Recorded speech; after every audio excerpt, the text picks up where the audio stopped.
आपका दोस्त आलू टेक्निकल आपके बीच में एक और क्लास लेकर के आ गए हैं, दूसरी क्लास। तो इसको समझते हैं, पढ़ते हैं।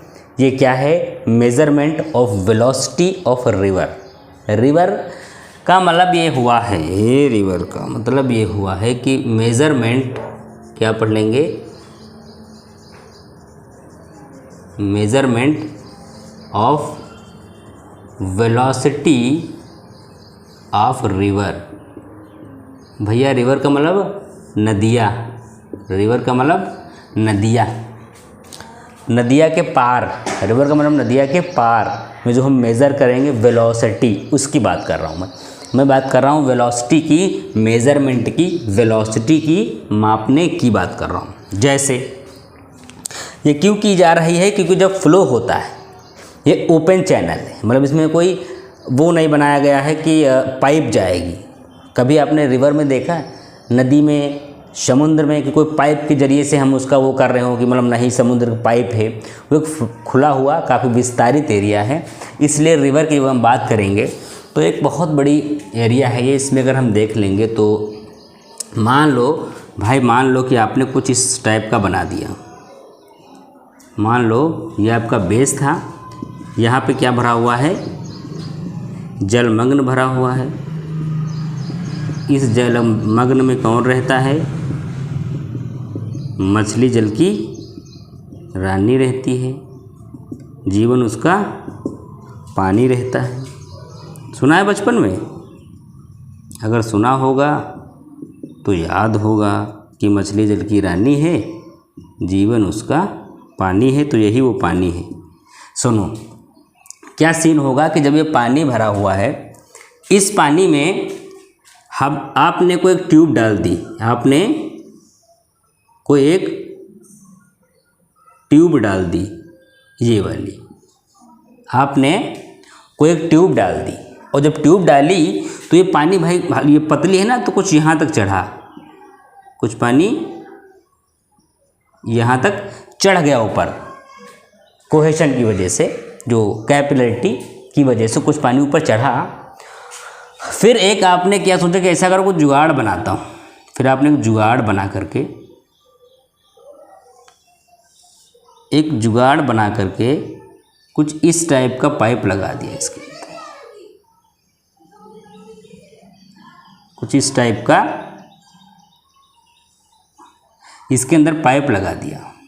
भाई आपने एक तो सीधी पाइप डाली, क्योंकि आपको वेलोसिटी रिवर में मेज़र करनी थी। आपने एक सीधी पाइप लगाई। एक अपने साइंटिस्ट गुजर चुके हैं, बहुत महान थे, उन्होंने एक ट्यूब लगाई, एक सीधी एक टेढ़ी। क्यों लगाई ये बताएंगे अभी। क्योंकि कभी कभी होता है कि ना, ये सीधी लगाई, सीधी का मतलब टेढ़ी है। देखो उंगली टेढ़ी है और फिर उंगली हमने टेढ़ी कर ली, पहले उंगली सीधी है फिर उंगली हमने टेढ़ी कर ली। कहावत नहीं कि जब सीधी उंगली से काम घी ना निकले तो उंगली टेढ़ी कर लो। तो अब जब इससे घी नहीं निकल रहा था तो इन्होंने क्या किया, उंगली टेढ़ी कर ली। तो उंगली टेढ़ी करी, जब उंगली टेढ़ी करी तो यहाँ पे क्या है? फ्लो है। यहाँ पे क्या है? फ्लो है। किसी वेलोसिटी से ये फ्लो जा रहा है, इधर की तरफ पानी बह रहा है।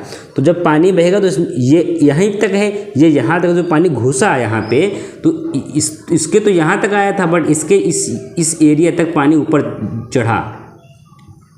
मतलब क्या हुआ कि इसकी बेंडिंग की वजह से पानी यहाँ तक चढ़ गया, जबकि इसमें पानी कहाँ तक चढ़ा है? इस पॉइंट तक चढ़ा हुआ है। सुनो, अब पानी कहाँ तक चढ़ा हुआ है? इस पॉइंट तक इसमें चढ़ा हुआ है। इस पॉइंट में यहाँ पे मान लो ये x है दूरी, और ये क्या है? मेरी x बार है, वहाँ तक चढ़ गया। चूँकि भाई ये बेंड है, टेढ़ी उंगली की गई घी निकालने के लिए। अब अगर हम, इन्होंने क्या माना है कि इसको बोलेंगे स्टैटिक हेड। क्या बोलेंगे? स्टैटिक प्रेशर बोलेंगे। इसको क्या बोलेंगे? Static pressure. इसको क्या बोलेंगे? Static pressure. इस एरिया को, इस पूरी एरिया को क्या बोलेंगे? Static pressure. ये जो यहाँ पे लग रहा है इस एरिया में यहाँ तक, इसको हम क्या बोलेंगे? Static head. ये जो यहाँ तक लग रहा है इसको क्या बोलेंगे? स्टैटिक हेड है, जिसको हम एस से डिनोट कर दीजिए, किसी चीज़ से डिनोट कर दीजिए। अब सुनो, ये देखो यहाँ पानी एक्स्ट्रा चढ़ा हुआ है, इसको हम क्या बोलेंगे? Dynamic head. इसको हम क्या बोलेंगे?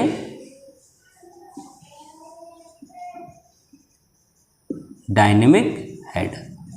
चूंकि स्टैटिक का मतलब यहाँ पे दोनों में चढ़ के फिर रुक गया, डायनेमिक मतलब ऊपर गया और थोड़ा सा और बढ़ा तो ऊपर गया तो डायनेमिक है। इस चीज़ को हम क्या बोलेंगे? Hydrostatic pressure. हाँ, इसको हेड नहीं बोलेंगे, इसको डायनेमिक प्रेशर बोलेंगे। चीज़ें क्लियर है?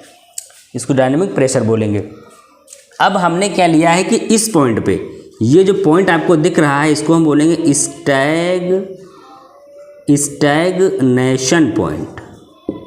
स्टैग्नेशन पॉइंट अच्छा नहीं दिख रहा, तो इसको मिटा दो और यहाँ पे जलमग्न कर दो। इस पॉइंट को क्या बोलेंगे?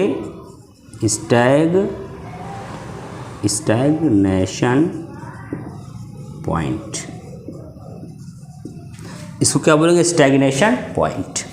अब अगर स्टैग्नेशन पॉइंट है, ये क्या है? पूरा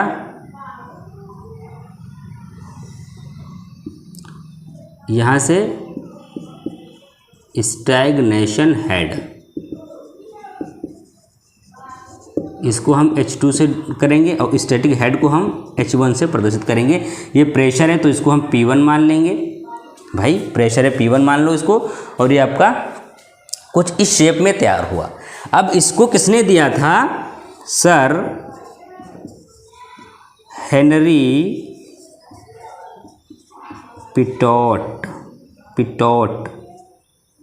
sir.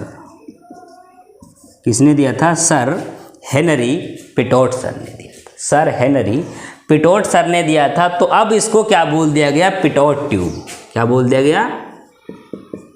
Pitot tube.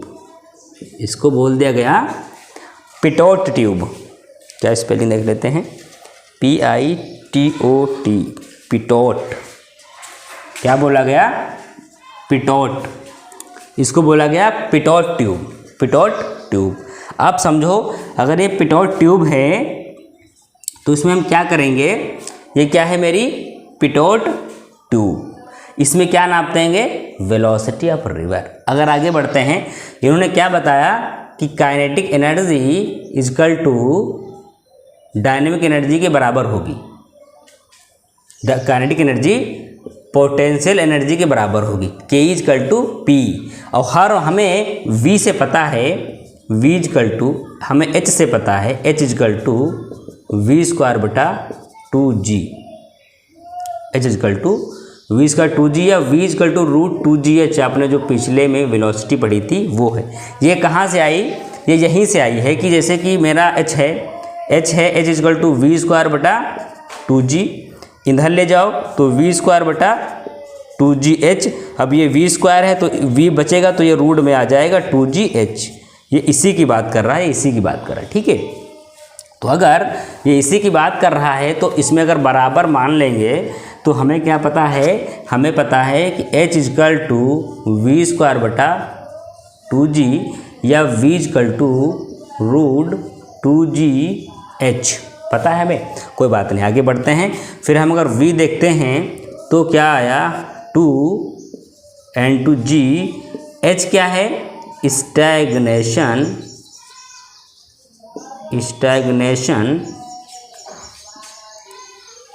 Head minus stagnation point, bracket बंद। तो V इजकल टू √2G। अब स्टैग्नेशन हेड कितना है? H2। कितना है? स्टैग्नेशन है H2 माइनस स्टैग्नेशन पॉइंट कितना है? H1। तो हमें क्या पता चला? V equal to √2G H2 minus H1। ये क्या आया मेरा? पिटोट ट्यूब का फार्मूला वेलोसिटी मेज़र करने का। किस चीज़ का? वेलोसिटी मेज़र करने का ये फार्मूला है। कैसे पता करोगे मेरे भाइयों, इसको पढ़ना 1-2 बार समझ में आ जाएगा। ये देखो सीधा घुस रहा है, ये टेढ़ा घुस रहा है। जब टेढ़ा घुसेगा तो वहाँ पे वेलोसिटी हो जाएगी। और ये मेरा 2g और h है, तो h मतलब stagnation point minus stagnation head, तो हम यहाँ से हेड एंड माइनस पॉइंट कर देंगे, h2 माइनस h1 आ जाएगा इस तरीके से। तो 2g h2 माइनस h1 किसने दिया? Sir Henry Pitot. तो इसे हम क्या बोलेंगे? Pitot tube. क्या बोलेंगे? Pitot tube. ये क्या नापेगी? Measure of velocity and river. चीज़ें क्लियर है? क्लियर हैं तो नोट करिए, छाप लीजिए, नोट कर लीजिए, लिख लीजिए और पढ़ लीजिए। मेहनत करिए, बिना मेहनत के जीवन में कुछ नहीं रखा है। मेहनत करते रहेंगे, आगे बढ़ते रहेंगे। ठीक है, तो कल आते हैं दूसरी क्लास के साथ। Okay, bye bye.